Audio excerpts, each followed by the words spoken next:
Bonjour à tous, bonjour à toutes et bienvenue donc dans ce nouveau webinaire que nous organisons en partenariat avec la DGFiP aujourd'hui sur la thématique de la facturation électronique. Tout d'abord, quelques rappels pour la bonne organisation et le bon déroulement de ce webinaire. Je vous rappelle que les caméras sont désactivées et que vos micros le sont également. Donc, si jamais vous avez des questions, des remarques, s'il y a des problèmes, n'hésitez pas à interagir directement dans le chat. Cédric et moi, on sera sur les chapeaux de roue pour pouvoir vous répondre ou en tout cas garder précieusement votre question au chaud pour pouvoir la donner à Madame Tabariès qui répondra à la fin du webinaire. Pour information également, ce webinaire est enregistré, donc si jamais vous ne souhaitez pas être enregistré, sachez qu'il y aura le replay à la fin.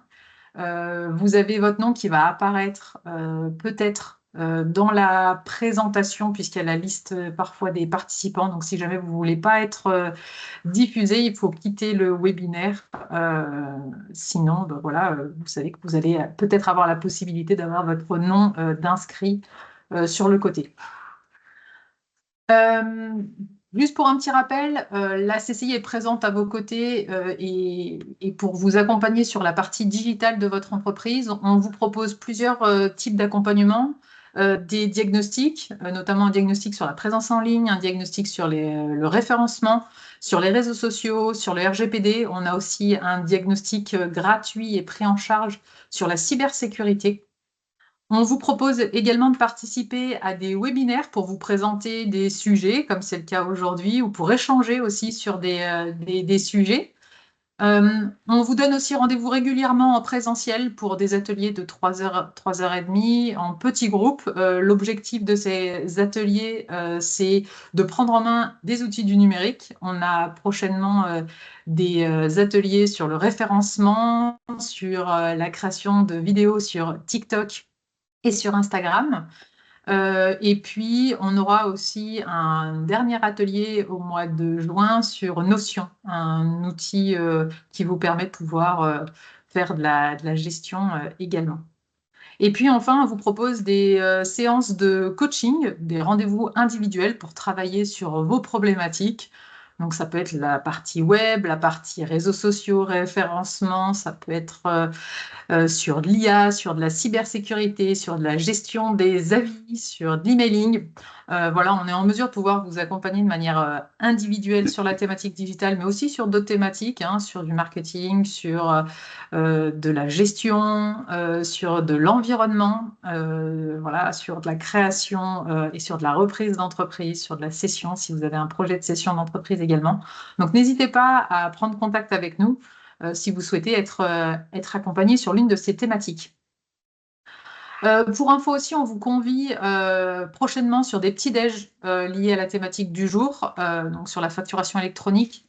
Donc l'objectif aujourd'hui, c'est de vous donner les grandes lignes donc, de cette réforme. Après, si vous souhaitez nous rencontrer et discuter, poser vos questions en direct, on organise un petit déj le 16 mars que j'animerai avec l'Ordre des experts comptables. On vous donne aussi rendez-vous du coup à Privas le 20 avril. Donc là, ce sont des représentants de la DGFiP et l'Ordre des experts comptables qui animeront ce petit-déj. Et enfin, on vous donne rendez-vous à Davézieux. J'animerai ce petit-déj avec Inextenso le 27 avril. Donc c'est un format assez convivial, hein. C'est 9h, 11h, c'est assez court et l'objectif, c'est de répondre à toutes vos questions sur cette thématique.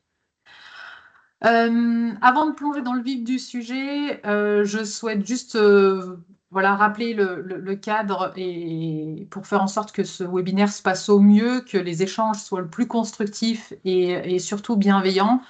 Je sais que cette réforme, elle arrive à un moment où c'est pas forcément évident pour votre entreprise. Vous avez déjà beaucoup de choses à gérer.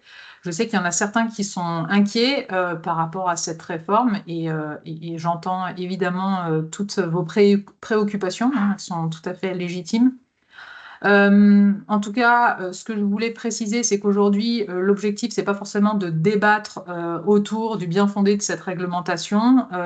On n'a pas la main sur son application. C'est une décision d'État qui s'inscrit dans un cadre européen global. Donc l'objectif, c'est surtout de vous donner les bonnes informations pour que vous puissiez prendre en main cette nouvelle réforme et mettre en place les, euh, les, les- les bonnes astuces pour cette facturation électronique. La CCI se tient à votre disposition pour faire remonter des difficultés liées au process, liées peut-être à vos métiers, aux outils que vous allez certainement devoir mettre en place dans vos entreprises. Donc, n'hésitez pas à revenir vers nous si jamais vous avez des remarques par rapport à cette réglementation, mais surtout sur la partie process, parce qu'on pourra, nous, via notre président, via notre réseau, essayer de faire peut-être remonter des problématiques que vous rencontrez. N'hésitez pas à poser vos questions dans le chat, en tout cas sur la présentation qui va être faite. Je vous souhaite un très bon webinaire avec Madame Tabariès, qu'on a le plaisir du coup d'accueillir aujourd'hui. Je vais partager la présentation et puis je vais laisser du coup la main directement à Madame Tabariès. Merci à tous Bonjour et à bon toutes et à webinaire. tous. Merci beaucoup, Madame Combaz. Merci pour votre invitation et à la CCI. Donc voilà, comme on vous l'a expliqué, je vais essayer de vous présenter les grandes lignes de la réforme de la facturation électronique pour vous donner les bonnes astuces, comme a dit Madame Combaz, c'est tout à fait ça, pour être au mieux préparé pour cette échéance qui arrive maintenant très très vite. Juste un petit préambule, vous rappelez que la facture électronique, elle n'a pas été inventée par l'État, hein, elle existe déjà depuis plus de 30 ans. Les entreprises ont développé pour répondre à des difficultés concrètes, factures égarées, erreurs de saisie, format illisible, retard de paiement. Et la facturation électronique, elle s'est imposée comme un outil de fiabilité et d'efficacité dans les échanges économiques. Avant la réforme, on a déjà entre 15 et 20% des factures qui sont échangées en France de manière électronique. Mais il fallait avoir un cadre commun qui permet que tout le monde échange sous le même format notamment. De nombreux États se sont déjà engagés dans cette réforme, dans cette transformation de l'Union européenne. Et l'Union européenne a notamment inscrit dans cette voie avec la directive VIDA, qui prévoit une obligation de facturation électronique d'ici à 2030. Déjà depuis 2020, toutes les entreprises l'utilisent déjà pour les échanges avec le secteur public via la plateforme Chorus Pro. Donc c'est quelque chose qu'on connaît déjà, mais qui va devoir être généralisé à l'ensemble des activités économiques. La facturation électronique, elle va permettre de transformer la circulation de l'information. L'objectif, c'est qu'en une seule transmission, une entreprise, elle pourra adresser sa facture à son client, elle pourra alimenter sa comptabilité et transmettre les données utiles à l'administration fiscale. Donc cette réforme, elle s'articule autour de 4 principaux objectifs. Donc le premier de cet objectif, ça va être de lutter contre la fraude fiscale. L'idée, c'est d'être au bénéfice des opérateurs de bonne foi et d'une concurrence plus juste et plus loyale. Avec les informations qui seront transmises, on aura vraiment une vue précise des activités et on pourra lutter contre la fraude fiscale en ce domaine. Ça va également permettre d'améliorer la connaissance en temps réel de l'activité des entreprises et de favoriser un pilotage plus fin des politiques publiques. À l'heure actuelle, les données dont dispose l'administration, elles ont toujours minimum 1 an de retard, voire 2, du fait des dépôts des déclarations de résultats, par exemple. Là, avec la facturation électronique, on aura une connaissance en temps réel de l'activité des entreprises. Typiquement, pendant la période Covid, les aides qui ont pu être distribuées, elles avaient pour référence suivant le chiffre d'affaires N-1, N-2, parce qu'on n'avait pas d'autres informations à notre disposition. Et c'était souvent au détriment des entreprises qui auraient pu bénéficier de ces aides. Là, avec la facturation électronique, on aura vraiment une information plus précise et plus concrète en termes de temporalité. L'objectif également, et c'est peut-être le principal, c'est de simplifier les obligations déclaratives des entreprises grâce au pré-remplissage de la déclaration de TVA. Une fois que toutes les activités seront rentrées dans la réforme, on pourra avoir une vue précise du chiffre d'affaires et ça pourra permettre de pré-remplir les déclarations de TVA, à la fois sur le chiffre d'affaires réalisé, sur la TVA déductible à terme, même si ça sera peut-être un peu plus long. Et donc, ça permettra un gain de temps aux entreprises sur ce domaine-là.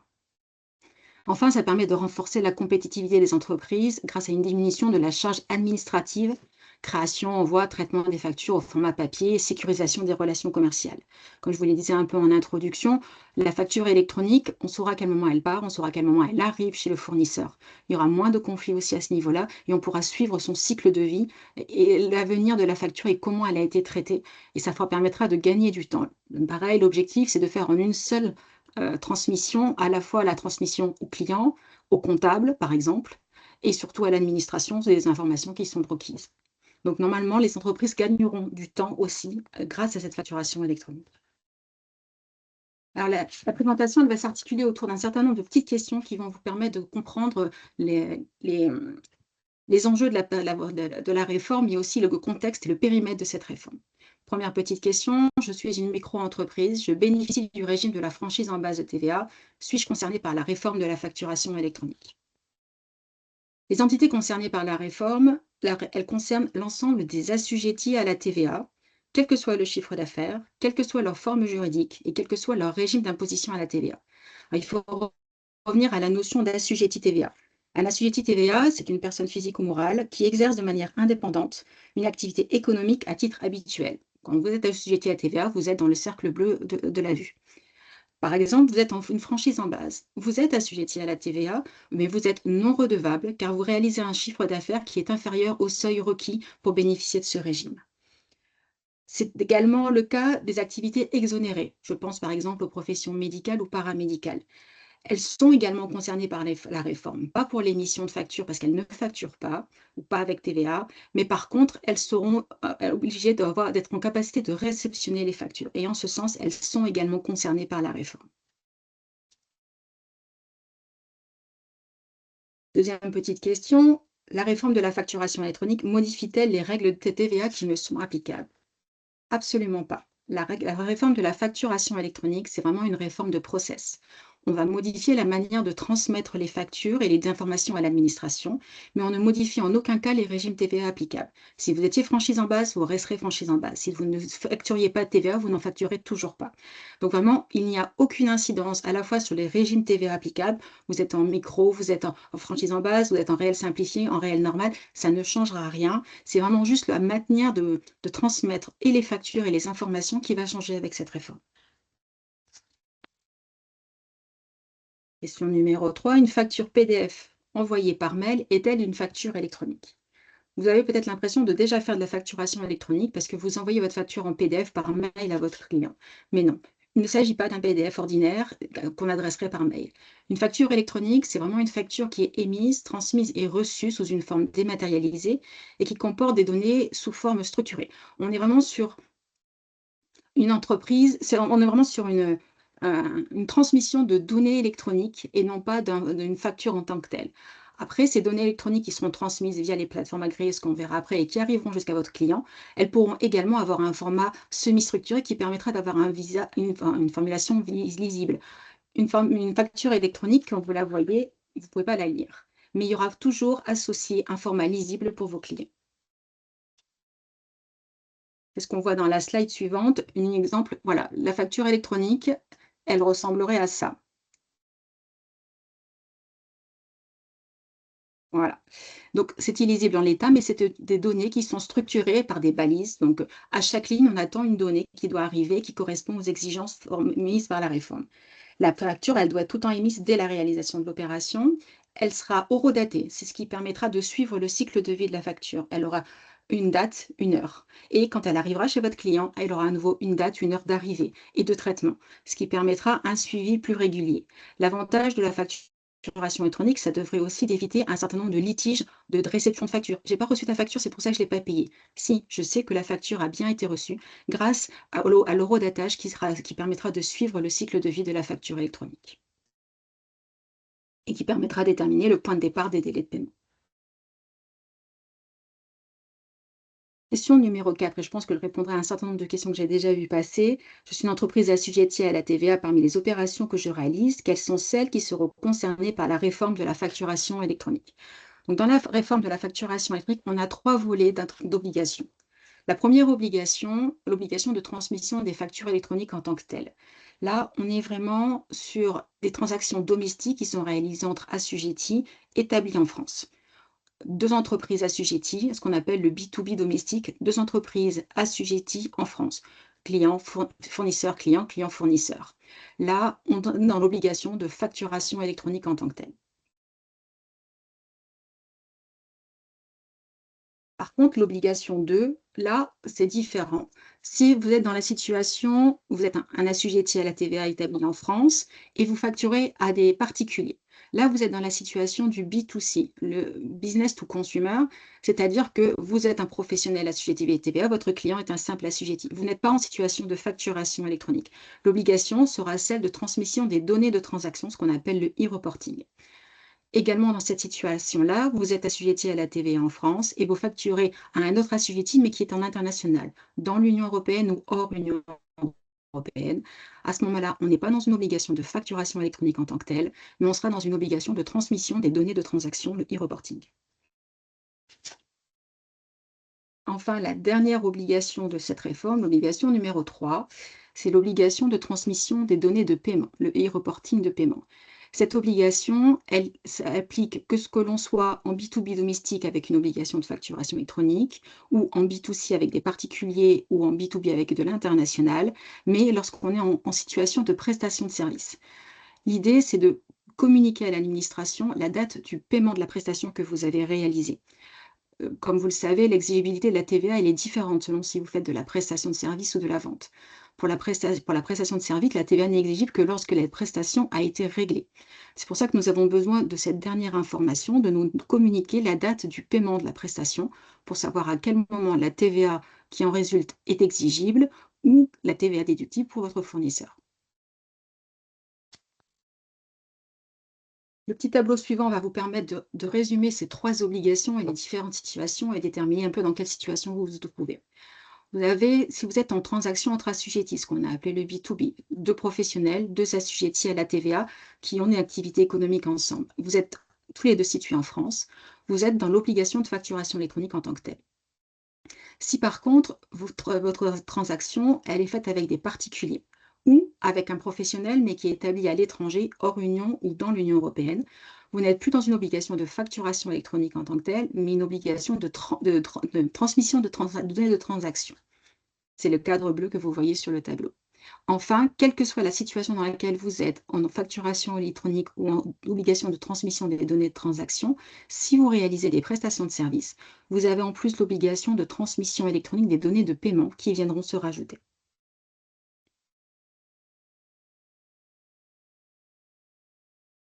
Je reviendrai après sur la différence entre de données qui est attendue sur les différentes prestations et différentes transactions, données de transaction qui sont attendues. Un petit cas pratique pour vous illustrer un peu ce que je viens de vous dire.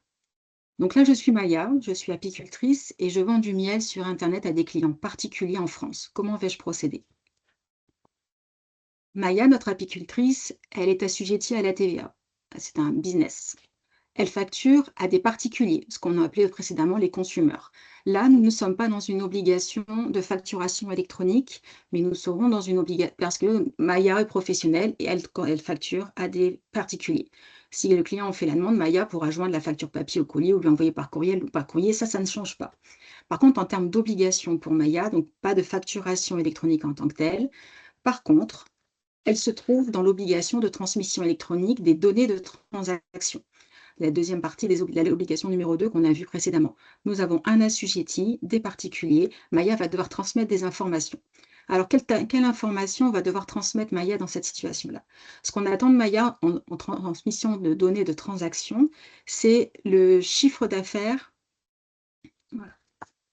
C'est un chiffre d'affaires globalisé par jour. Alors, on ne va pas vous demander de transmettre cette information tous les jours, mais il faudra qu'on ait une ligne par jour qui reprendra le chiffre d'affaires réalisé par Maya avec les particuliers et qui distinguera, si nécessaire, la ventilation entre les taux TVA, si plusieurs taux TVA sont appliqués.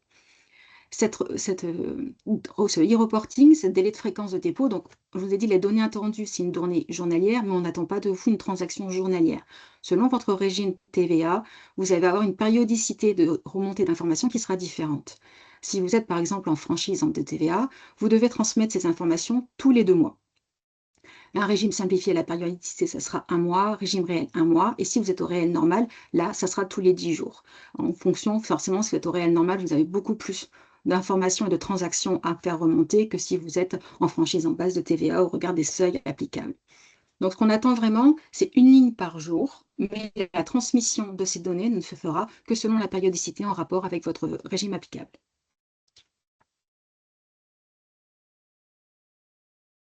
Question supplémentaire. Maya, notre apicultrice, elle ne fait pas que de la vente à des particuliers. Elle vend également des pots de miel au restaurant de la Reine. Ce client est un assujetti à la TVA en France. Comment va-t-elle procéder pour se conformer à la réforme de la facturation électronique? Là, nous sommes dans une situation où Maya, notre assujetti en France, va facturer à un restaurant qui est également un assujetti à la TVA en France. Donc là, nous allons nous retrouver dans la première obligation qui est vraiment celle de facturation électronique en tant que telle, parce qu'on a deux assujettis établis en France. Dans ce cadre-là, Maya ne peut plus se contenter d'envoyer sa facture par courrier ou par courriel. Elle peut continuer à le faire en plus si elle le souhaite, mais elle devra forcément procéder à une facturation électronique pour transmettre sa facture à son client. Question 8. Notre amie Maya réalise également l'entretien des ruches que le restaurant de la Reine possède et qui sont installées sur le toit de l'établissement. Comment va-t-elle procéder? Dans cette situation, nous avons toujours Maya, notre assujetti à la TVA, qui facture au restaurant qui est aussi un assujetti à la TVA. Donc on est dans une obligation de facturation électronique. Mais comme là, il est question de prestation de service, il va se rajouter également l'obligation de transmission des données de paiement qui permettra de déterminer à quel moment la TVA qui résulte de l'activité de Maya est exigible. Donc il y aura en plus une transmission des données de paiement qui sera attendue de la part de Maya.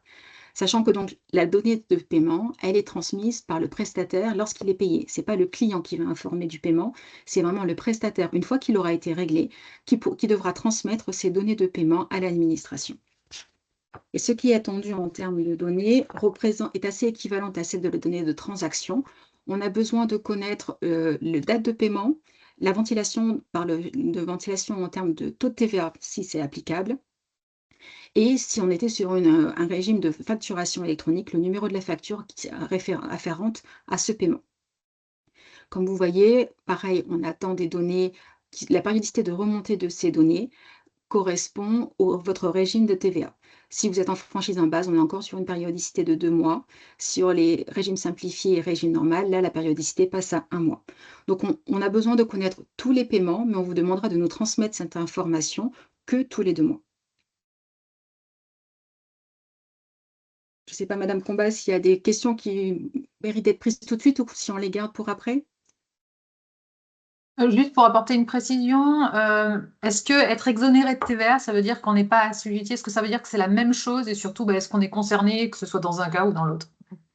Alors, vous pouvez être concerné, quand vous êtes exonéré de TVA, vous êtes concerné, mais pas sur la partie facturation, mais sur la partie réception. L'exemple, c'est notamment les médecins, les infirmières ne facturent pas, mais pour autant, il faut qu'ils soient en capacité de recevoir les factures de leurs fournisseurs via une plateforme agréée comme les autres activités économiques.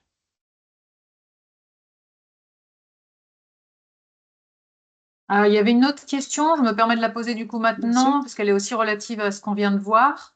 D'une personne, par exemple, qui est en train de créer une entreprise individuelle franchise TVA, ai-je l'obligation de passer à la facturation électronique? J'ai répondu que oui, mais peut-être que vous avez des précisions à Non, apporter. non, c'est bien ça. Comme on l'a dit, franchise en base de TVA, vous êtes un assujetti non redevable de la TVA parce que vous faites un chiffre d'affaires inférieur au seuil applicable à la franchise en base. Mais pour autant, vous êtes concerné par la réforme facturation électronique et vous devrez, comme on va le voir au niveau des délais, au 1er septembre 2026, être en capacité de recevoir les factures et en septembre 2027 de les émettre. Et une dernière question. Donc, est-ce que grâce à la facturation électronique, les administrations et les entreprises seront mieux tenues au respect des délais de paiement? Je pense notamment aux entreprises qui continuent à imposer des délais de 45 ou 60 jours et au ministère de la Justice qui paie les COSP de façon très aléatoire, pouvant aller jusqu'à 6 mois aujourd'hui. Alors, je ne vais pas vous dire que ça va révolutionner les délais de paiement, ça serait parfait, mais je sais bien que ça ne sera pas forcément le cas. L'avantage de la facturation électronique, c'est qu'il y aura une meilleure visibilité de ce qu'est devenue la facture, si elle a bien été reçue, et devrait normalement éviter au moins les litiges par rapport à ça. Après, s'il y a déjà des dispositions contractuelles qui ont été prises entre clients et fournisseurs, ça ne changera pas les choses. Et malheureusement, s'il y a des délais de paiement très longs, je pense à certaines administrations, et j'en suis tout à fait consciente, ça permettra d'avoir une meilleure connaissance des factures et de savoir où elles en sont, mais on ne pourra pas résoudre totalement tous les problèmes de paiement, même si ça devrait nettement les améliorer quand même. Et du coup, donc une formatrice indépendante exonérée de TVA, elle est concernée par la réforme de la facturation électronique. Oui, au moins pour la réception de la facture. Ok, super. Eh ben, je pense qu'on peut continuer parce qu'après, les autres questions portent sur les plateformes agréées, Donc, etc. on Et verra ça on dans y la arrive. suite. Donc, Oui, allez, ça tout à marche. fait. On continue. Alors, on continue. Du coup, question 9, pour les transactions avec le restaurant de la Reine, toutes les données portées sur les factures émises par Maya seront-elles transmises à l'administration? Alors non, sur les données qui sont comprises dans les factures, déjà dans les factures actuelles, vous avez énormément de données qui y sont présentes. Il n'y aura pas beaucoup de données supplémentaires qui sont attendues. Et dans les données qu'on va transmettre à l'administration, il y en aura en tout à la fin du dispositif 34 données obligatoirement transmises à l'administration. Quelques nouvelles données qui sont à relever, c'est notamment le sirène du client qui sera important et qui est obligatoire dès le 1er septembre 2026.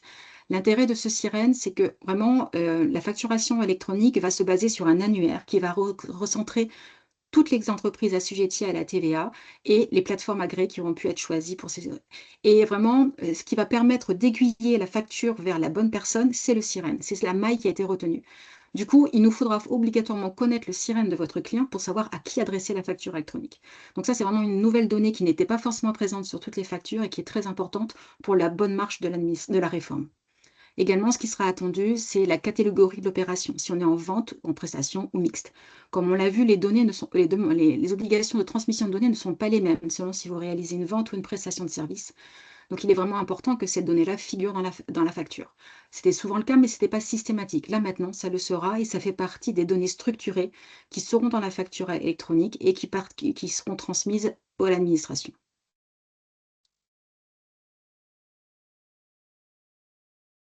Question 10. Sachant qu'elle rentre dans la catégorie des micro-entreprises et PME de moins de 250 salariés, à quelle date Maya sera-t-elle concernée par la réforme de la facturation électronique? Donc, en termes de calendrier, ce qu'il faut retenir, c'est que à partir du 1er septembre 2026, toutes les entreprises, quelle que soit leur taille, qui rentrent dans la réforme assujetties TVA, devront être en capacité de recevoir les factures de leurs clients. Parce qu'il faut savoir qu'à partir de ce 1er septembre 2026, toutes les grandes entreprises et entreprises de taille intermédiaire auront, elles, l'obligation d'émettre la facturation électronique. Donc, c'est-à-dire qu'à partir du 1er septembre 2026, vos fournisseurs, typiquement producteurs d'énergie, téléphonie, seront dans l'obligation de passer à la facturation électronique en mode émission. Donc, toutes les entreprises doivent être capables de recevoir les factures électroniques à partir du 1er septembre 2026.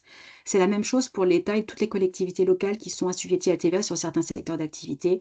Elles devront être en capacité de recevoir et d'émettre dès le 1er septembre 2026. Pour les PME et petites micro-entreprises, l'obligation d'émission des factures sera, elle, au 1er septembre 2027. Donc, c'est-à-dire qu'à partir du 1er septembre 2026, donc c'est bientôt, très bientôt, vous devez avoir pris les bonnes décisions et vous poser les bonnes questions pour être en capacité de recevoir vos factures. Et dès le 1er septembre 2027, vous serez dans l'obligation aussi d'émettre les factures à vos clients en mode facturation électronique.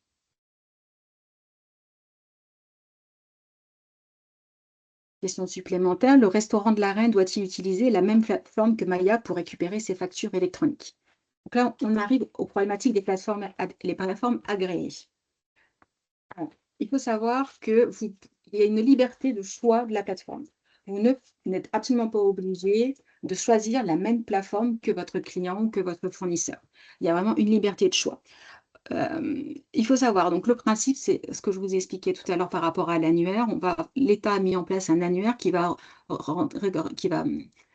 répertorier toutes les entreprises dans la réforme, les assujetties à la TVA, et il sera indiqué dans cet annuaire la plateforme agréée qui aura été choisie par la société, par l'assujetti de manière générale. Et c'est grâce à cet annuaire que les plateformes sauront vers quelle autre plateforme elles doivent transmettre les factures.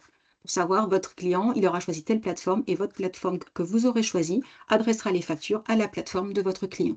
Mais ces plateformes ne peuvent pas être totalement différentes. Vous pouvez avoir même plusieurs plateformes si vous avez plusieurs secteurs d'activité qui s'y prêtent. Mais en tout cas, vous n'êtes absolument pas obligé de choisir la même plateforme agréée que celle de votre client. À l'heure actuelle, il y a plus de 100 plateformes, mais on y reviendra plus loin. Il y a plus de 100 plateformes qui ont été agréées par l'État. Donc, c'est vraiment l'État qui a pris en charge les agréments.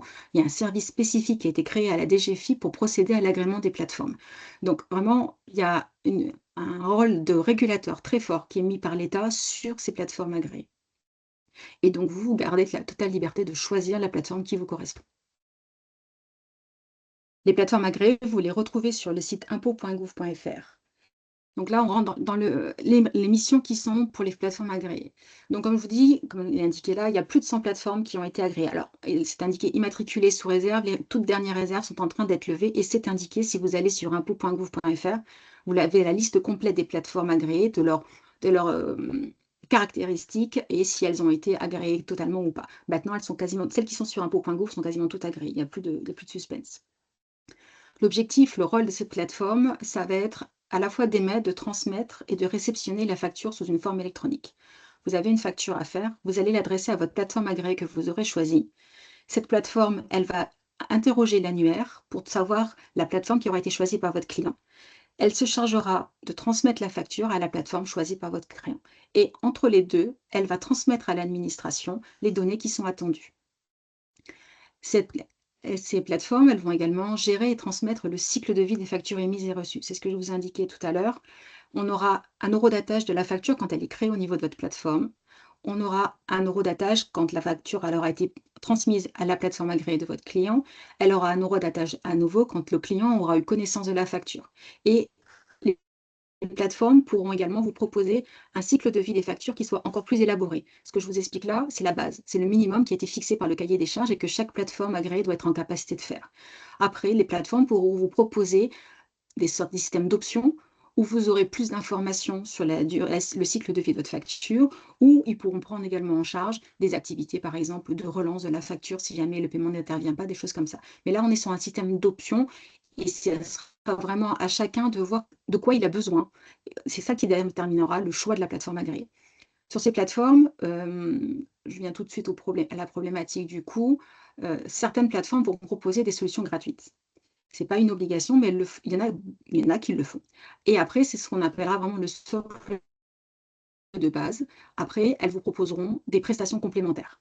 Ce qui est important à ce stade-là pour faire le bon choix de la plateforme agréée, c'est de se poser des questions sur ce dont on a besoin par rapport au nombre de factures émises chaque année, le type de facture, le type de client, l'activité qui est exercée. Et par rapport à ça, on pourra déterminer ce dont on a vraiment besoin. Et je vous indiquerai après qu'il y a quelques outils sur impôts.gouv qui vous permettent de le faire. Autre rôle des plateformes, c'est d'extraire les données de facturation réglementaire et les transmettre au concentrateur. Donc, le concentrateur, c'est l'élément qui va permettre de transmettre les informations à l'administration. Donc, c'est ce que je vous expliquais, entre l'émission de la facture et la réception par votre client, au milieu, vous aurez la transmission des données à l'administration. Pareil, les plateformes, elles seront obligées de transmettre à la fois les données, la facturation électronique, mais également les deux autres obligations, que ce soit la transmission des données de transaction et de paiement. Elles prennent en charge le package, les trois obligations, quelle que soit celle qui relève de votre activité. Ces plateformes, comme je vous l'ai dit, elles ont été immatriculées par un service spécifique à la DGFiP. Elles ont dû répondre à un cahier des charges très précis et elles sont agréées pour une durée de 3 ans. Et tous les ans, elles auront l'obligation d'être auditées par un service indépendant pour vérifier qu'elles continuent à respecter le cahier des charges qui leur a été fixé au départ.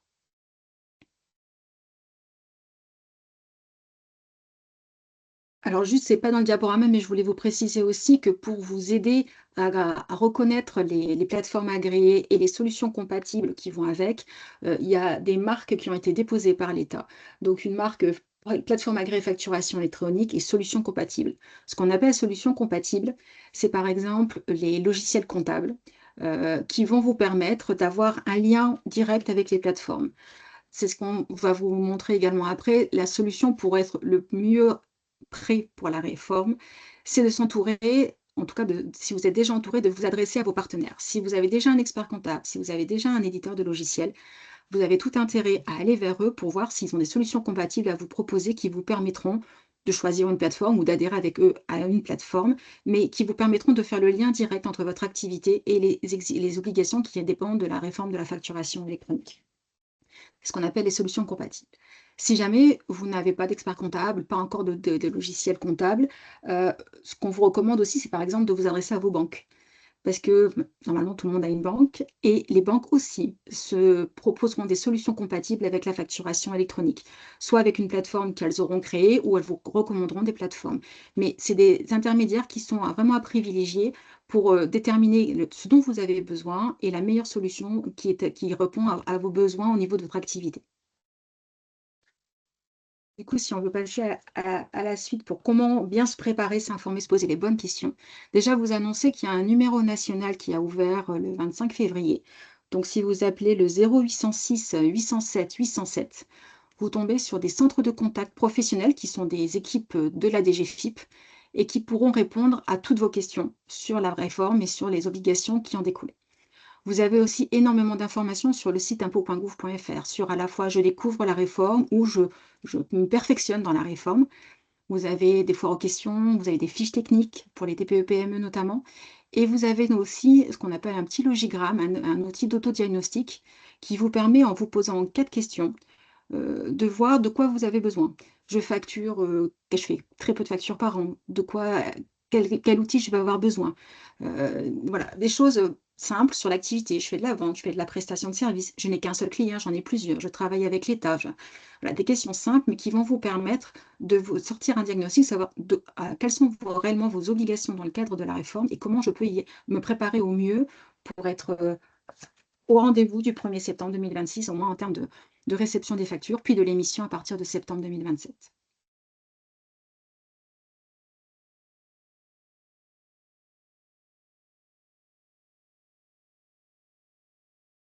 Donc, juste après, ouais, on évoque le logigramme et les quelques questions qui vous sont proposées. Et du coup, si vous souhaitez, je prends vos questions.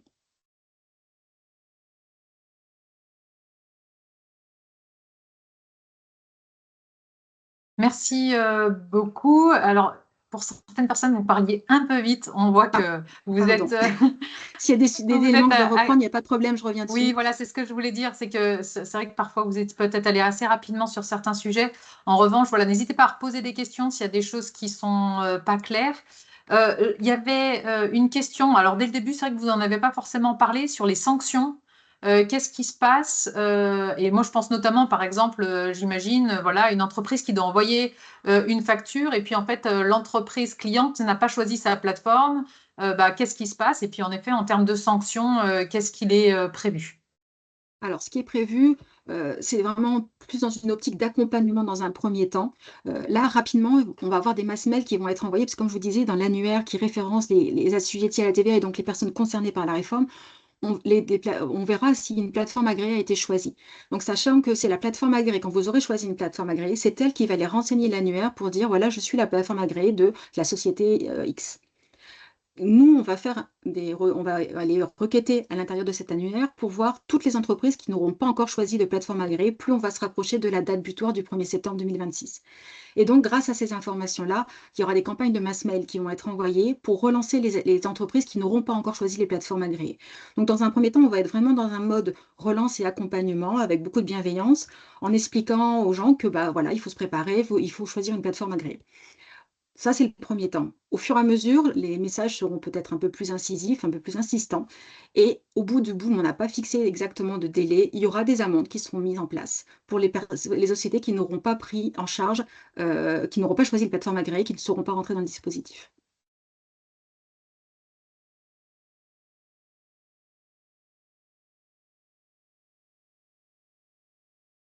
Du coup, merci pour cette précision. Est-ce que vous pouvez répondre à la question suivante? Donc, comment vont se gérer les erreurs de facturation? Et c'est vrai qu'on avait une question par rapport à l'émission d'un avoir. Est-ce que ça se passera sur la plateforme, etc. Alors, les erreurs de facturation, quand vous allez adresser votre facture à votre client via la plateforme, le client aura la possibilité de la rejeter. S'il estime qu'elle n'est pas conforme à ce qui a été réalisé, s'il y a un litige sur la réalisation soit de la vente, soit de la prestation de service, il y aura la possibilité de rejeter la facture qui repartira à la plateforme d'émission du fournisseur. Les avoirs, on continuera, ça sera le même principe. Les avoirs passeront par les plateformes agréées également. Très bien, merci pour ces précisions. Alors, il y avait une remarque, donc on n'a plus besoin de déclarer son chiffre d'affaires aux URSSAF car l'État aura déjà nos informations. Donc, je leur ai dit qu'à terme, ce serait certainement l'objectif, évidemment, mais que dans un premier temps, il va falloir toujours déclarer son chiffre d'affaires auprès de l'URSSAF. Oui, alors C'est on ça. commence à avoir des liens avec l'URSSAF sur plus sur les impôts, l'impôt sur le revenu. Maintenant, il y a la déclaration, il y a des liens qui sont faits avec les URSSAF. Sur la partie facturation électronique et TVA qui nous occupe aujourd'hui, ça ne sera pas encore le cas. Comme vous dites, à terme, on peut l'espérer et ça serait une bonne chose. Pour l'instant, on va déjà se contenter de la déclaration de TVA qui va déjà prendre un petit peu de temps parce que on ne garantit pas une déclaration de TVA pré-remplie dès l'année prochaine. Il faut que tout le monde rentre dans le mécanisme et que toutes les choses se mettent en place. On est plutôt sur un horizon 2028-2029 pour avoir le pré-remplissage de la déclaration de TVA, mais c'est vraiment l'objectif recherché. Pour les liens avec l'URSSAF, ça va prendre un peu plus de temps. Très bien. Est-ce que vous pouviez juste répéter le numéro de téléphone que vous avez Oui, cité en fin? alors c'est le 0806 807 807. Donc, il est actif depuis le 25 février. Vous pouvez également, quand vous allez sur votre espace professionnel sécurisé, vous avez aussi un moyen de faire ce qu'on appelle les e-contacts et vous avez un formulaire dédié facturation électronique où vous pouvez également poser vos questions. Et là, ces formulaires, eux, ils sont traités également par des services DGFiP, soit votre service des impôts des entreprises, soit par les centres de contact de professionnels qui sont établis en France. Il y en a une vingtaine maintenant et qui répondront à toutes les questions, que ce soit donc via le e-contact ou par téléphone au 0806 807 807. Parfait, merci. Alors, je me rappelle juste, les slides, elles ne seront pas diffusées. En revanche, le webinaire, il est enregistré, donc vous pourrez revenir sur ce webinaire a posteriori pour essayer de revoir les slides s'il y a des informations qui vous intéressent. Il y a Frédéric qui dit qu'il ou elle, excusez-moi, loueur sur Airbnb. Comment ça se passe? Alors, pour reformuler peut-être, ben, vous me coupez si jamais j'ai pas bien compris, Madame Tabariès, mais globalement, en fait, si vous devez faire une facture à une entreprise, il va falloir du coup passer par une plateforme agréée et faire votre facture directement sur cette plateforme qui va se débrouiller toute seule grâce à toutes les informations que vous aurez indiquées sur la facture, d'aller envoyer du coup la facture sur la bonne plateforme de votre client. En revanche, si vous travaillez uniquement avec des particuliers, ce qui est souvent le cas en effet sur de la location de meublés, vous n'allez pas forcément faire votre facture via la plateforme, vous allez seulement déclarer le chiffre d'affaires que vous avez généré quotidiennement, votre activité. C'est Donc en parfait, fait, oui. voilà, j'ai bien compris, bon, super, ça Tout à permet fait. peut-être d'expliquer avec d'autres mots. En tout cas, voilà, il faut juste que vous compreniez bien que vous avez deux démarches à faire en fonction de si votre client c'est un particulier ou si c'est un professionnel. Euh, Il y avait des questions. Donc aujourd'hui, je facture des prestations de services via une plateforme agréée. Par contre, pour les locations d'hébergement, la plupart du chiffre d'affaires concerne des particuliers. C'est mon comptable qui se charge de déclarer en fin de mois, sauf si le particulier me demande une facture. L'administration va recevoir l'information concernant ma SAS via les deux sources différentes. Non, pas forcément, parce que du coup, si vous me dites que la facturation des particuliers, elle se fait via le comptable, bah, ça continuera. Enfin, il y aura juste une obligation de donner de transmission des données de transaction, ça concerne des particuliers. Non, a priori, on est sur deux schémas différents. Après, en fait, ce sera soit vous, en tant que commerçant, qui allez déclarer sur la plateforme, soit ce sera peut-être le comptable qui le fera. Après, j'imagine que ce sera d'un commun accord avec votre comptable. En fait, il faudra voir avec lui comment vous voulez vous organiser. Il y aura des possibilités de mandat Mm. vous pourrez tout à fait mandater votre expert comptable pour faire toutes les opérations via la plateforme, hein, de toute façon. Besoin Euh, Pardon, je pardon. t'ai coupé, Sabine. Besoin d'une confirmation. Est-ce que vous avez bien dit que les plateformes agréées prennent bien en charge l'e-reporting et la transmission des données de paiement? Oui, oui, oui, c'est bien dans le cahier des charges. Les plateformes agréées sont en capacité, et c'est leur rôle, de faire à la fois la facturation électronique, la transmission des données de transaction et la transmission des données de paiement. Ça fait partie de leur cahier des charges. Et de manière complémentaire, pour les factures d'acompte et les avoirs? Pareil, elles le prendront également en charge, sachant que pour les acomptes, la donnée de paiement sera attendue également en termes d'acompte, mais les avoirs aussi seront gérés par les plateformes agréées. Par rapport aux auto-entrepreneurs, il y avait une question en effet sur le fait de devoir adhérer à une plateforme.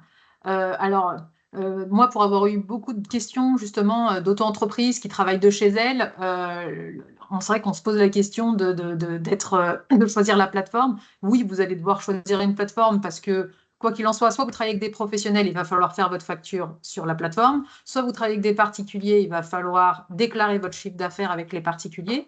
En revanche, dès septembre 2026, il va falloir choisir une plateforme parce que vous allez recevoir certaines factures. Jusqu'à présent, je me posais la question parce qu'en effet, quand on travaille de chez soi, vous n'avez pas forcément de facture d'électricité au nom d'une entreprise, vous n'allez peut-être pas forcément avoir de facture d'EDF au nom d'une entreprise. En revanche, ma collègue de la création m'a dit que, en effet, vous souscrivez à une assurance responsabilité civile et du coup, votre assureur va vous envoyer votre facture via une plateforme. Donc, quoi qu'il en soit, même si vous n'avez pas forcément d'autres factures à recevoir, même uniquement pour celle-là, il faudra choisir une plateforme. Après, pour les auto-entreprises, en effet, il y a des plateformes qui sont prévues pour des entreprises qui émettent très peu de factures et qui n'en reçoivent peu, et certainement une solution gratuite sera suffisante. Et comme le disait Madame Tabariès, peut-être que vous pouvez vous rapprocher de votre banque déjà pour voir s'il y a des solutions qui sont prévues. Souvent, quand on est déjà client d'une banque, il y a des solutions gratuites qui sont proposées.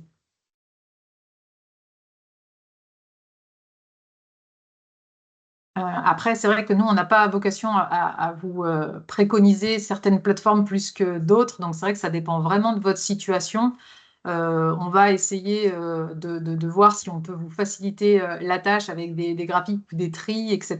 Au niveau du réseau de la CCI. Mais c'est vrai que en tout cas, on ne pourra pas vous aider à choisir à proprement dit une plateforme. Ce qui est vraiment important, c'est que chacun se pose les bonnes questions avant de faire ce choix-là. Déjà de résister à la pression, parce qu'on sait qu'il y a un peu de pression qui est mise par les plateformes agréées pour choisir vite. Voilà. Oui, il est temps de se poser les questions, mais il faut vraiment bien étudier la situation de votre activité et de quoi vous avez besoin. Après, la facturation électronique est aussi un process, un levier pour peut-être source d'amélioration sur votre organisation au sein de vos activités. Et c'est ça qui sera intéressant de voir qu'est-ce que peuvent vous proposer. Il y a des plateformes qui vont être plus spécialisées selon les domaines d'activité et qui pourront vous proposer des options. Alors peut-être que le coût, il vaudra la peine d'être mis si ça vous aide dans votre activité en termes d'organisation, en termes d'optimisation de vos activités. Donc il faut vraiment saisir la réforme aussi comme une possibilité d'améliorer les process mis en place et se poser la question de est-ce que je veux juste le socle de base? Est-ce que je veux des options en plus parce qu'elles vont me permettre de travailler mieux? Mais là, vraiment, c'est un choix personnel qui doit vous relever. Après, vous faire conseiller, les chambres consulaires, elles peuvent vous guider un peu, mais c'est vrai que c'est vraiment un choix personnel et voir aussi avec votre expert comptable, par exemple. Mais surtout, la liberté de choix, elle est là. On a une question aussi sur les factures d'acompte, factures de solde. Est-ce que c'est le même traitement pour le B2C? En fait, pour le B2C, tout ce qui est facturation, ça va rester exactement pareil que ce que vous faites actuellement, puisqu'en B2C, il faudra uniquement déclarer le chiffre d'affaires quotidien que vous effectuez. Donc après, sur la gestion de l'acompte et des factures de solde, Mme Tavares, vous confirmez ou pas, mais ça ne changera pas en fait. Ça ne changera pas. En B2C, vous pouvez continuer à envoyer vos factures classiques papier PDF comme vous le faisiez à vos clients. Ça n'a aucun impact. C'est juste qu'il y aura une obligation de transmission des données de transaction qui vont se rajouter à cette facturation parce que vous transmettrez les informations à l'administration. Mais sur les mécanismes que vous avez actuellement avec vos clients particuliers, ça ne change pas. Donc, les plateformes, est-ce qu'elles sont payantes? On a dit, en effet, il y a de tout. Il y a des plateformes payantes, des plateformes gratuites. Donc, ça dépend des options que vous souhaitez avoir. Et après, il y en avait une question qui est aussi intéressante. Justement, si l'entreprise de la plateforme agréée compatible choisie ferme, donc si la plateforme agréée n'est plus agréée ou ferme, parce que ça peut être aussi, l'agrément, il n'est pas à vie. Donc, on sera dans l'obligation d'en changer. Quid des données, des factures, des infos clients? Voilà, qu'est-ce qui se passe? Alors, ça a été prévu dans le cahier des charges. Il y a une obligation pour les plateformes qui ferment de transmettre toutes les données dont elles disposent à la nouvelle plateforme qui aura été choisie par l'activité. Il y a une obligation, ça fait partie de leur cahier des charges. Ils s'engagent, alors je ne sais plus si on parlait de 3 ou de 6 mois, mais en tout cas, ils s'engagent à transmettre toutes les données disponibles à la nouvelle plateforme agréée. Deux questions subsidiaires aussi liées aux plateformes. Est-ce qu'on doit avoir la même plateforme pour l'émission et la réception? Non. Et est-ce qu'il y a des plateformes spécialisées par secteur d'activité, notamment pour les hébergeurs touristiques, par exemple? Alors, sur la première question, vous n'êtes absolument pas obligé d'avoir la même plateforme. Vous pouvez choisir.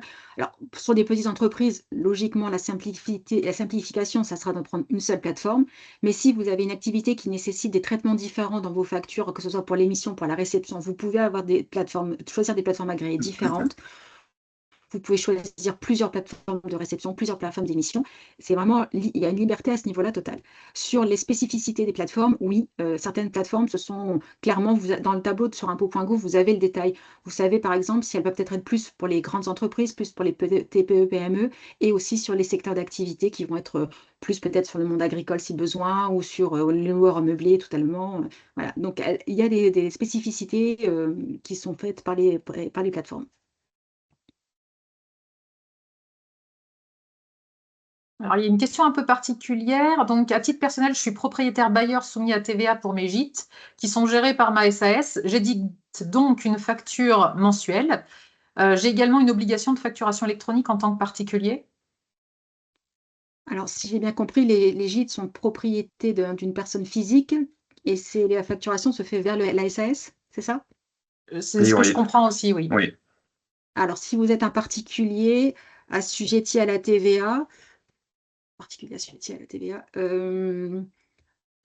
dirais que oui, mais il faudrait que je creuse un peu la question. Je veux bien la prendre par écrit pour regarder de plus près. Super. Après, on a... Alors, dans une même facturation de groupe, chaque mois, nous avons des clients non assujettis et des clients assujettis. Est-ce que toutes les factures peuvent passer par la plateforme? Et ça, c'est le cas d'un magasin de producteurs, par exemple. Oui, la plateforme, elle fera un traitement différent des deux types de facturation ou de données de transaction suivant le client s'il est professionnel ou pas professionnel, mais la plateforme sera en capacité de traiter différemment les clients selon leur nature. Et y a-t-il un cahier des charges des obligations concernant la protection des données, notamment par rapport aux cyberattaques? Oui, ça fait partie du cahier des charges.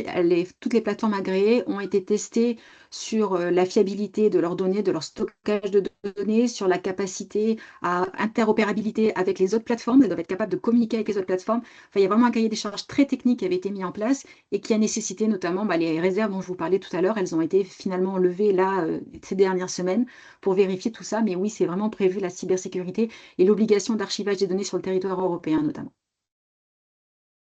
Si jamais j'arrive à fabriquer les données d'e-reporting moi-même, suis-je quand même dans l'obligation de passer du coup par une plateforme? Oui, Oui. malheureusement, oui. Vous allez transmettre les données à la plateforme et c'est la plateforme qui se chargera de faire le e-reporting à destination de l'administration, du coup. Et c'est vrai que vous en avez déjà parlé, mais si vous avez déjà des logiciels de facturation, si vous utilisez déjà des outils, etc., c'est vrai que tout à l'heure, on vous parlait de votre cabinet comptable, des banques, etc. Mais si vous avez déjà des outils, la première chose aussi à faire, c'est d'aller voir si ces outils sont compatibles, s'ils sont liés à une plateforme, parce qu'il y a des automatisations qui pourront être faites. Et du coup, entre votre logiciel de caisse et votre plateforme, finalement, à la fin de la journée, quand vous éditez votre ticket Z, hop, ben, ça va directement sur la plateforme et il y aura des automatisations qui seront possibles. Concrètement, dans la transmission des données de transaction, ce qu'on attend comme données, c'est l'équivalent du ticket Z. En termes de données, on n'en demande pas plus. C'est le chiffre d'affaires de la journée avec la répartition sur les taux de TVA. C'est ça qui fera l'objet de la transmission des données de transaction quand on fait de la vente à des particuliers avec un système de caisse. Et oui, en effet, les solutions compatibles, ça peut être l'éditeur de logiciels, ça peut être le logiciel de caisse qui permettra une transmission directe des données vers la plateforme qui se chargera après de la transmission des informations. Et est-ce qu'il faudra faire des déclarations à zéro quand on n'a pas de chiffre d'affaires sur 2 mois? Non, s'il n'y a pas de chiffre d'affaires, il n'y a pas de déclaration. On nous demande aussi comment cela fonctionne pour une SCI, Alors, tout dépend si elle est assujettie à la TVA ou pas. TVA ou pas. Voilà, si elle est assujettie à la TVA, elle rentre dans la réforme et dans les mécanismes qui ont été décrits. C'est vraiment la nature de l'activité de la SCI, si elle est assujettie à la TVA, qui va déterminer la suite.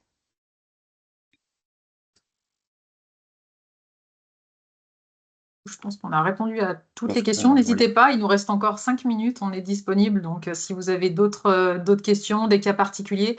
On n'a pas parlé, alors peut-être, oui, peut-être s'il n'y a pas d'autres questions. Alors, il y a des cas un peu particuliers. Étonné d'ailleurs qu'on n'ait pas encore eu la remarque. Mais voilà, il y aura des situations dans lesquelles on va continuer, on va dire, à faire un peu de manière traditionnelle. Je prends l'exemple, moi, je travaille à la CCI, je vais prendre de l'essence, ou je vais aller au restaurant et je vais prendre voilà, un ticket de péage. Donc ça, ce sont des données qui vont pas forcément passer par le système de facturation électronique à proprement dit, mis à part si on a un compte pour le péage ou si on a un compte auprès d'un fournisseur d'essence.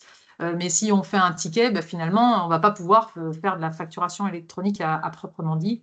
Ça fera partie des cas d'usage. Est-ce que vous voulez dire peut-être expliquer un peu Oui. le fonctionnement Alors, le principe des cas d'usage, c'est que l'objectif, c'est de normaliser un maximum tous ces éléments-là pour que le traitement soit le même partout. Et donc, on a une commission AFNOR qu'on appelle qui se charge de référencer ces cas d'usage et d'apporter une réponse à chacun des cas d'usage. Donc, il y a un catalogue qui existe de ces cas d'usage. Ce que vous citiez, les tickets de péage, par exemple, on pourra, comme vous n'êtes pas identifié à la borne de péage, sauf si vous avez un système télépéage où là, vous rentrez dans la facturation sans problème. Mais si vous n'avez qu'un ticket, vous continuerez à agrémenter vos déclarations de TVA avec les données du ticket de péage. Ça continuera, il n'y aura pas de problème. Même chose pour les notes de restaurant, sauf si vous vous identifiez en tant que professionnel et que vous demandez à ce que la prestation du restaurant soit facturée en tant que telle, et là, vous rentrez dans la facturation électronique. Mais si vous ne vous êtes pas identifié comme un professionnel, vous récupérez votre ticket et vous irez déduire la TVA correspondante si elle est déductible dans votre déclaration de TVA comme vous le faisiez avant.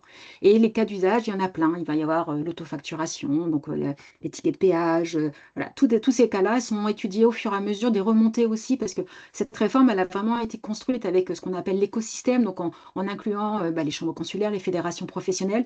Et donc, tous ces cas-là ont été remontés au fur et à mesure de la mise en place de la réforme pour qu'on leur apporte une solution unique, applicable à tous. Et ces cas d'usage seront, une fois qu'elles auront été traitées selon la norme AFNOR qui aura été déterminée, les plateformes agréées s'engageront à respecter ces cas d'usage selon la manière dont elles auront été éditées par la commission AFNOR. On avait une question sur justement les factures de l'État. Est-ce qu'elles seront aussi envoyées en format électronique? Oui, alors c'est vrai qu'on n'a pas du tout parlé de l'État. L'État rentre dans la réforme comme toutes les autres activités pour les activités qui sont assujetties à la TVA, que ce soit pour les collectivités locales qui ont des secteurs d'activité à la TVA, l'État, tous les hôpitaux. Et donc pour l'État et les collectivités locales, la date butoir, c'est 1er septembre 2026. Donc à partir du 1er septembre 2026, on sera en capacité d'émettre et de recevoir les factures électroniques. Alors la plateforme agréée de l'État, ça sera Chorus Pro, comme c'est déjà le cas actuellement. Donc, jusqu'au 1er septembre 2027, les entreprises qui ont l'habitude de travailler avec l'État via Chorus Pro pourront continuer à adresser leurs factures comme ils le font actuellement directement sur le portail. À partir du 1er septembre 2027, c'est les plateformes agréées que les assujettis auront choisies qui communiquera directement avec Chorus Pro. Et Chorus Pro sera la plateforme agréée de l'État pour l'émission des factures. Une autre question. Les opérations à faire depuis notre compte pro sur ImpôGouv, donc CFE, TVA, se font-elles sur ces plateformes désormais? Non, Ou non, ça il faudra concerne que la TVA. bien.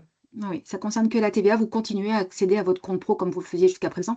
De même que la déclaration de TVA que vous faisiez, elle sera en partie pré-remplie au fur et à mesure, mais il y aura toujours une intervention possible sur ces factures-là pour les choses, les cas d'usage qu'on a pu évoquer tout à l'heure qui ne rentreront pas dans la facturation électronique, les acomptes sur congés payés. Enfin, voilà, il y a des activités, des interventions qui seront toujours possibles sur la déclaration de TVA parce que tout ne pourra pas être pré-rempli par la réforme. On a du coup une question par rapport au magasin de producteurs. Donc le problème du Z dans un magasin de producteurs, c'est que le Z sort toutes les ventes, mais en fait certains produits restent la propriété des producteurs. Donc les ventes vont être faussées en termes de déclaration. Ce que le magasin déclare, c'est uniquement la prestation de service pour mise en rayon des produits des producteurs. Alors, le cas des magasins de producteurs a déjà été évoqué. On a commencé à avoir une réponse, mais j'avoue qu'elle n'est pas encore très précise. L'idée, c'est que normalement, si le mécanisme qu'on a identifié est bien le bon, c'est que les magasins de producteurs ne sont pas forcément propriétaires des marchandises, elles se chargent juste de la vente. Et donc, l'obligation de facturation restera au producteur, qui est le propriétaire du bien jusqu'à ce qu'il soit vendu. Et donc, c'est les données qui seront transmises par le magasin de producteur qui vont permettre à l'agriculteur, par exemple, de répondre aux obligations. S'il a vendu à des professionnels, il sera dans une situation de facturation électronique. S'il a vendu à des particuliers, il sera dans des transmissions de données de transaction. Mais du coup, l'obligation de facturation reste au propriétaire de la marchandise, c'est-à-dire à l'agriculteur, et le magasin de producteur, lui, ne facturera que la prestation de service de mise en vente qu'il a effectuée. Et donc, il se chargera de la facturation pour cette partie-là, mais le producteur gardera la main pour facturer les biens qui ont été vendus via le magasin de producteur. Est-ce qu'il sera possible de télécharger ou d'exporter les factures électroniques de manière lisible en PDF, par exemple, pour pouvoir les garder ouais. Oui, tout à fait. C'est prévu dans le cahier des charges des plateformes. Elles proposeront systématiquement un format lisible de la facture, au-delà de la donnée structurée qui sera transmise, mais il y aura un lisible. De même qu'on a parlé des données obligatoires, mais vous serez libre de demander à ajouter toutes les données que vous souhaitez dans la facture. On pense aux conditions générales de vente, ça ne change pas, un logo, enfin, tout restera. On est vraiment sur le format structuré qui va être transmis, mais il y aura aussi les éléments complémentaires qui pourront être apportés dans votre facture. Par rapport au délai de paiement, est-ce qu'ils seront imposés par la plateforme ou par celui qui émet la facture, pardon? La plateforme n'oblige à rien. Elle se charge juste de transmettre la donnée. Elle vous informera de la réception de la facture, de la vue de la facture par votre client. Mais après, les délais de paiement, c'est vous qui êtes maître et c'est les relations contractuelles que vous avez avec vos clients qui les déterminent. Et il y avait une autre question par rapport au ticket Z. Lorsqu'on fait le Z le lendemain matin, pour ne pas le faire par la vendeuse le lendemain soir. Alors, c'est pas une question, j'ai pas très bien compris le sens. Après, le moment où le ticket Z est sorti, ça n'a pas d'importance. L'important, c'est qu'on ait l'information du jour. Savoir que le 6 mars, vous avez fait un chiffre d'affaires de temps. C'est ça qui est important. Si la donnée, comme de toute façon, vous allez devoir la transmettre que tous les mois ou tous les 2 mois suivant votre régime, même si la donnée, vous l'avez que le lendemain matin, c'est pas grave. L'important, c'est qu'on ait la donnée qui correspond bien au jour d'activité. Il y avait une question sur les cas d'usage, et c'est vrai que j'ai essayé de chercher le lien pour retrouver les cas d'usage, mais je ne l'ai pas retrouvé. Mais normalement, sur le site ImpoGouv, Oui.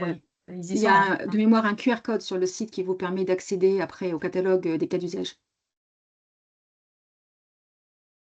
Alors, le ticket Z, c'est pour les commerçants qui ont une caisse enregistreuse. En fait, à la fin, ils ont leur chiffre d'affaires journalier, en fait. Donc, c'est vraiment pour ceux qui ont un logiciel de caisse.